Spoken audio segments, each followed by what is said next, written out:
uma análise da primeira fase da Grécia. Então vamos pegar não a Grécia um todo, mas até as 3 primeiras fases da Grécia para a gente organizar aqui. Então quando nós falamos em Grécia, na realidade nós estamos falando num lugar que é um conjunto de penínsulas, ilhas e uma parte continental. Mas na verdade, quando começou a história da Grécia, começou aonde? Começou em Creta. Então o início da história da Grécia, que é chamado período pré-homérico, que é o início da formação, vem em Creta. Então em Creta começou a desenvolver a escrita, a organização, a talassocracia. O que é talassocracia? Essa expansão, esse domínio no mar. Então aqui, quando inicia, sempre inicia com a agricultura e criação de animais. Por quê? Toda a sociedade precisa primeiro sobreviver e se alimentar.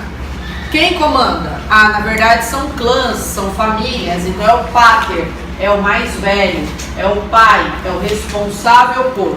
É ele quem administra. Então é uma sociedade cretense, que também você pode chamar de sociedade minoica.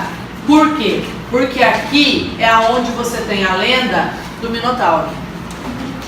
Então é aqui onde acontece a lenda do Minotauro, cuja capital era Knossos, e aqui vai acontecer então o início da história da Grécia, que todas as explicações vêm com muita mitologia. Então vamos analisar? Período pré-homérico, primeiro período. Começo com Creta, uma sociedade de base agrícola, clãs, famílias, e nessa estrutura de clãs, famílias, eu tenho a mitologia, as lendas. E aí o que vai acontecendo? Ela vai atraindo outros. Primeiro que ela atrai micenas, então nós chamamos de sociedade creto-micênica.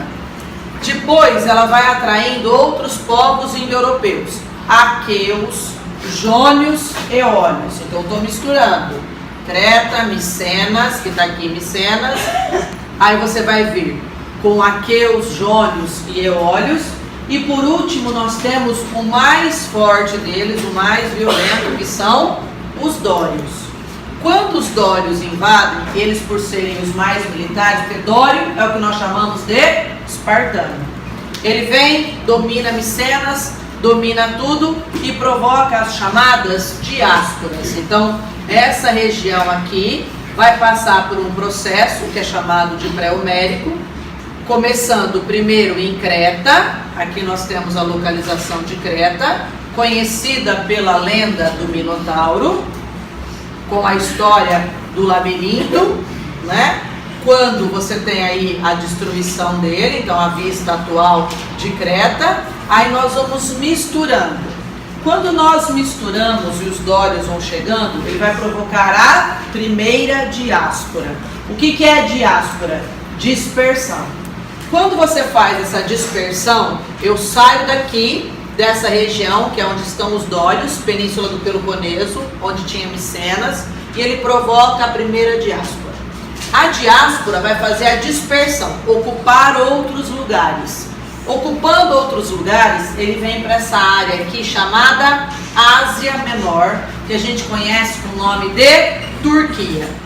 Nessa Ásia Menor tinha uma cidade que era muito desenvolvida, chamava Ilion, que você conhece com o nome de Troia. Aqui ela controlava todo o comércio, principalmente no Mar Negro, e era extremamente poderosa. O que acontece aqui? Para expandir as colônias nessa região, nós vamos enfrentar agora no período chamado de Homérico. Por que você passa depois das diásporas a chamar de Homérico? Porque é o período em que eu tenho Homero, que é o escritor de Ilíada e Odisseia, que conta exatamente sobre a guerra de Troia. E ele conta como eram as características dessa Grécia. Uma sociedade maior, ainda de base familiar, mas já com comunidades maiores, comunidades gentílicas, familiares, comandadas ainda pelo pai, pelo mais velho, que vai se fortalecendo, só que agora já expandindo o seu comércio. Nesse período, que é chamado período homérico, a principal característica é a guerra de Troia. Então aqui você tem as muralhas do que foi a cidade de Troia, destruída algumas vezes, como mostram os restos arqueológicos, por ser um centro importante de comércio que levava, né, para o Mar Negro, famoso pela história do cavalo de Troia, do presente de grego. Aí a partir daí a Grécia vai dominar essa região chamada Ásia Menor, tá vendo aqui? Então fez a diáspora, trouxe para a Ásia Menor, vence Troia, que era a passagem que caminhava para o Mar Negro, e aí você tem as características do período homérico. Quais são? Agrícola, comunidades gentílicas, já estabelecendo uma área maior, então já não estou mais só em Creta. Então as características ainda do período homérico são mitológica, agrária, de base familiar. Porque a Grécia, ela não vai ter facilidade para formar um império. Por quê? Porque a geografia, litoral recortado, montanhoso, formou o quê? Polis, cidades, estados, autônomas e independentes. Só que essas cidades, elas não foram surgindo rapidamente. Primeiro surge como um clã, uma família, vão acontecendo as diásporas, ela vai crescendo, se transforma em comunidades gentílicas, e de comunidade você vai passar para a segunda diáspora, que é justamente o crescimento natural da população. E com esse crescimento, essa sociedade de característica principalmente dos mares, porque ela está toda localizada no Egeu, Mar Negro, cai tudo aqui no Mar Mediterrâneo. Então essa sociedade, com o crescimento da população, vai acabar formando cidades-estado e um modo de produção escravista. O que é isso? Eu tenho uma geografia que não vai favorecer a agricultura quando a população crescer muito. Então o que vai favorecer? A formação de polis, cidades-estado, com o seu próprio governo, a sua própria característica. Aí nós vamos destacar as duas principais: Esparta, que é dos dórios, e Atenas. Mas nós vamos ter muitas cidades sendo formadas aqui. E qual é o modo de produção? Não tem mais nada a ver com aquele antigo que a gente estava vendo, que é o asiático, aquele do Oriente. Aqui é um modo de produção escravista. Como assim? Comércio, cidades, uso de moeda e mão de obra escrava. Quando começou, era só escravo por dívida, aqui dentro mesmo. Agora vai expandir, vai tomar conta de toda essa região, tá vendo aqui, ó, Ásia Menor, Magna Grécia, que é essa pontinha de vai virar Roma depois.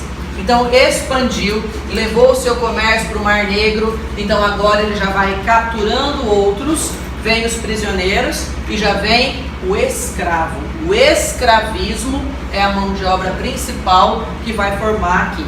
Esparta, de características militares, e Atenas, por conta do comércio, de características culturais, como a gente depois vê na sequência. Porque a hora que eu formo as cidades, eu formo o período arcaico. Cada cidade dessa que vai sendo formada, ela vai ter a sua acrópole, que é a sua construção na parte mais alta, como a gente vê aqui em Atenas, com as suas colunas. Não, quando eu tenho essas estátuas, eu tenho cariátides, né? Não são colunas, mas forma aqui na parte mais alta o palácio. Então você tem nessa acrópole a formação das cidades, chamado então o período arcaico, por volta do século VIII, aonde agora não dá mais para o pai mandar. Eu preciso de um grupo, os eupátridas, os filhos do páter, os bem-nascidos, que vão montar assembleias nessas cidades e vão governar. A maioria governada por regime oligárquicos, porque é um grupo. Esse grupo, quem? Eupátridas. Quem são esses? Os donos de terras que vão passar a organizar. Normalmente eles escolhem um rei chamado Basileu para poder administrar. Só em Esparta que nós vamos ver que aí ele vai preferir ser chamado de espartano, mas aí na sequência a gente vai falar só de Esparta, Atenas, as suas diferenças e a queda da Grécia.